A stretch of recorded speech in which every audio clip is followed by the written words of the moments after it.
Sebab Nabi SAW telah sampaikan dalam hadis yang lain, inna syaitona hasasun lahasun.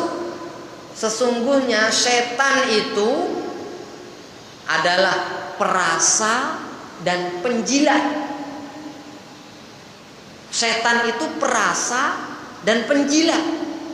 Fahdharuhu ala anfusikum. Maka hendaklah kalian itu pelihara diri kalian dari setan, dari jilatan setan dan perasaan setan. Setan itu perasa dan penjilat. Maka manakala di tangan kita ini ada sesuatu, maksudnya ada bau makanan yang belum kita cuci, ataupun sudah dicuci tapi cucinya lebih kurang aja. Ya maklumlah, kadang-kadang kita bertamu, tuan rumah memberikan tempat cucian itu, ya berapalah airnya, sedikit betul. Kalau kita celup semua ya, bukan tambah hilang baunya, tambah gato baunya dekat tangan nih. Dilap pakai tisu semua ya kan, tak hilang bau tuh. Tuh kita tidur. Apabila terkena sesuatu, kata Nabi SAW, jangan disalahkan siapa-siapa, celalah dirinya sendiri. Sebab setan itu perasa dan penjilat. Salah satu di antara tanda manakala seseorang itu kena jilat dengan setan, maka bangun tidur dia ini hitam-hitam, biru-biru, tidak terasa sakit. Kalau pergi ke dokter, paling dokter memberitahu, ini tadi malam bapak mungkin lasak tidurnya, kena hantukan mungkin ini. Kata dokter seperti itu, kena hantukan. Salah satu tandanya manakala dia dijilat dengan setan, dikecup dengan setan, bekas bau-baunya itu, maka akan biru badan. Tapi dia tidak merasakan sakit. Tak ada pun sakit. Kalau umpamanya aku kena tempat tidur aku, kena hantuan, itu sakit tegaso, memar sakit. Ini tak tegaso sakit. Ini dia salah satu tanda bahwa mungkin dia ini tak bersih tadi malam nih, sehingga kena kecup dengan setan. Karena setan tuh suka dengan benda-benda yang macam itu, dengan sisa-sisa makanan. Dalam satu riwayat diterangkan bahwasanya dalam kitab Qurratul Uyun juga disebutkan bahwasanya sebaiknya kita ini tidur tidak ada satupun tempat makanan kita nih yang belum dicuci. Salah satu penyebab seseorang itu punya sifat fakir, punya sifat miskin, masih kurang aja. Salah satu penyebabnya karena dia membiasakan diri manakala tidur bekas makanannya masih berserakan. Dicakap besok pagi aja lah cuci. Karena makanan kita yang tidak dicuci ini tadi, bekas-bekas makanan yang tidak dicuci semua dijilati oleh setan.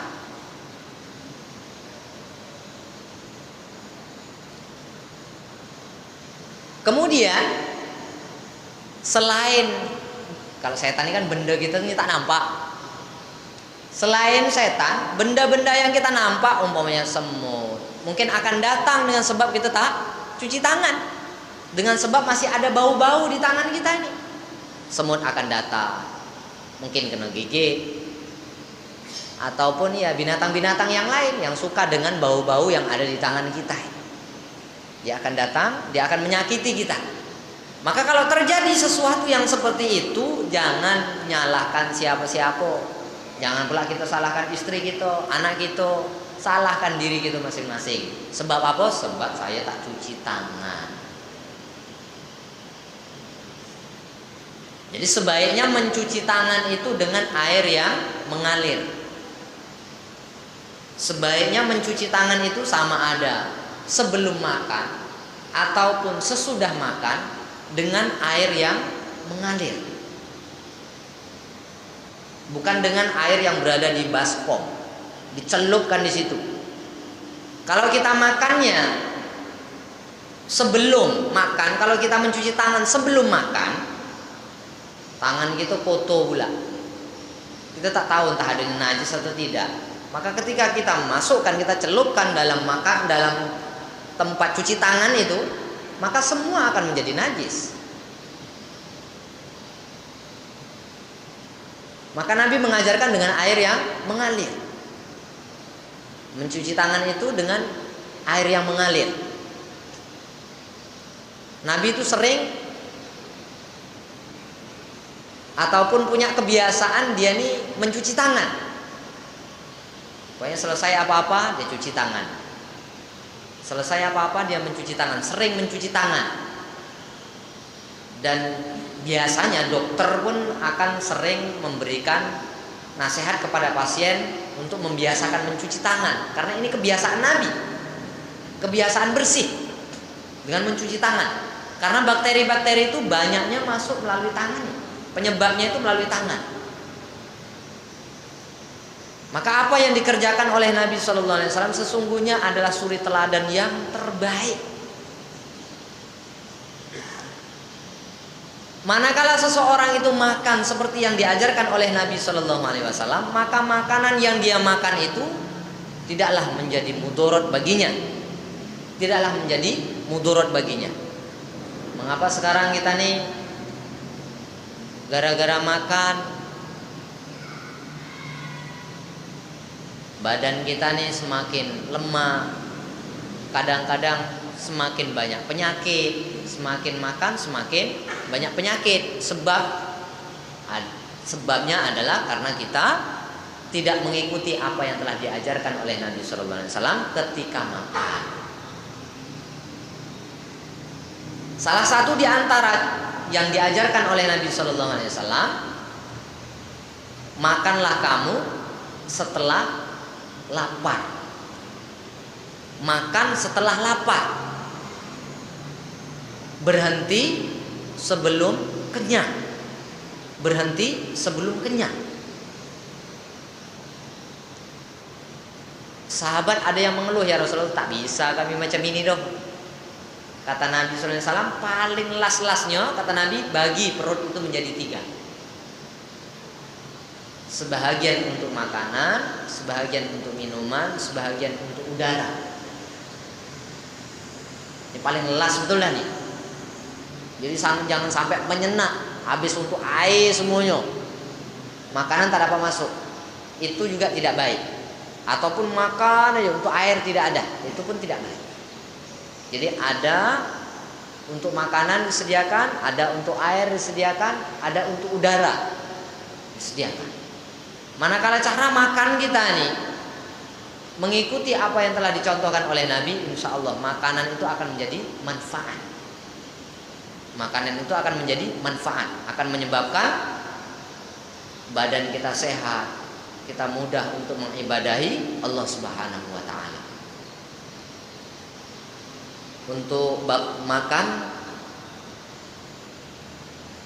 saya kira cukup sampai di sini. Mungkin ada permasalahan yang perlu ditanya.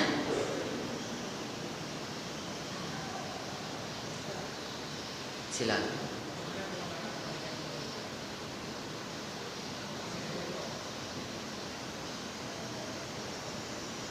Makan dengan sendok.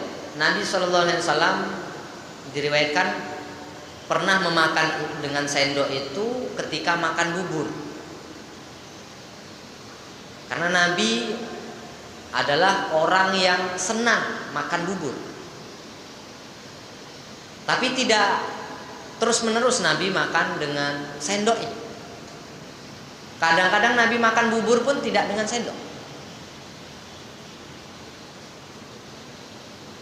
Yang lebih seringnya Nabi itu memakan, kalau dalam hadis-hadis diceritakan bahwasanya Nabi itu manakala makan dengan 3 jari. Dalam Sahih Bukhari, dalam Sahih Muslim terangkan Nabi Sallallahu Alaihi Wasallam makan dengan 3 jari.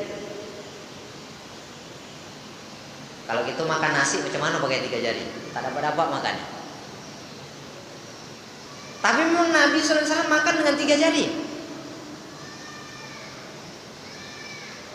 Dan Nabi memang makannya makan gandum, makan lempeng. Sehingga tidak memungkinkan kalau dia mau 5 jari itu tidak memungkinkan.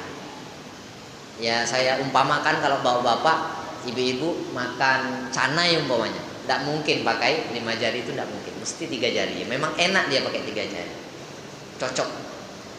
Kalau kita gimana? Bisa juga kalau memang ingin mempraktekkan seperti yang dicontohkan oleh Nabi. Tapi saya menyarankan mungkin ya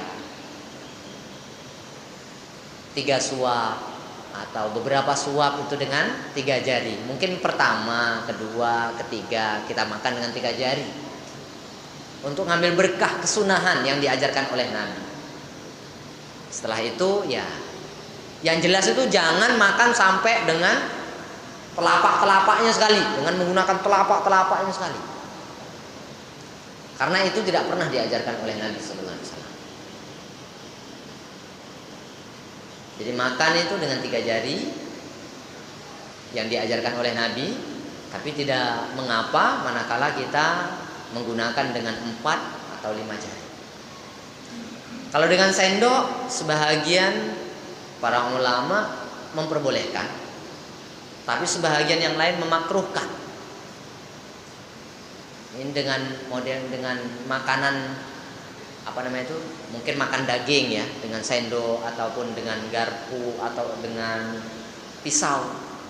Karena Nabi pernah bersabda bahwa ketika Anas radhiyallahu anhu makan daging, kemudian dia tarik dengan tangannya, kata Nabi, dekatkan tulangnya ke mulut kamu, karena itu akan lebih nikmat. Jadi tidak diambil daging, tidak dipisahkan antara daging dengan tulangnya, terus langsung diambil tulangnya makan. Karena Nabi menyampaikan bahwa itu akan merasakan lebih nikmatnya ketimbang diambil gini terus makan. Ambil. Jadi dimakruhkan, sebagian ulama mengatakan dimakruhkan memakai alat bantu yang seperti itu, dan menurut dokter pun kadar penghancur makanan itu sedikit kalau memakai sendok. Dengan menggunakan tangan, makanan yang masuk ke dalam perut kita ini akan lebih cepat basinya, akan lebih cepat untuk diprosesnya ketimbang makanan yang dimasukkan ke mulut pakai alat, pakai sendok. Perut harus kerja lebih. Jadi itu salah satu manfaat mengapa kok Nabi mengajarkan atau Nabi lebih sering makan itu dengan tangannya. Dan jarang betul Nabi sallallahu alaihi wasallam itu makan dengan sendok, jarang. Allahu a'lam. Ada lain mungkin yang ditanyakan tentang bab makan? Saya rasa cukup. Mudah-mudahan Allah Subhanahu wa taala memberikan kepahaman kepada kita. Macam mana kalau pakai cepit? Makan pakai cepit. Boleh tidak pakai cepit? Sama, cepit ini sama dengan sendok nih modelnya. Alat bantu. Sama, prosesnya pun sama, hampir-hampir sama. Demikian saja barangkali yang saya sampaikan. Mudah-mudahan Allah SWT memberikan taufik kepada saya dan kita semua untuk mengamalkan apa yang telah sampai di dunia kepada kita. Subhanallah wa bihamdika asyhadu an la ilaha illa anta astaghfiruka wa atubu ilaik. Wassalamualaikum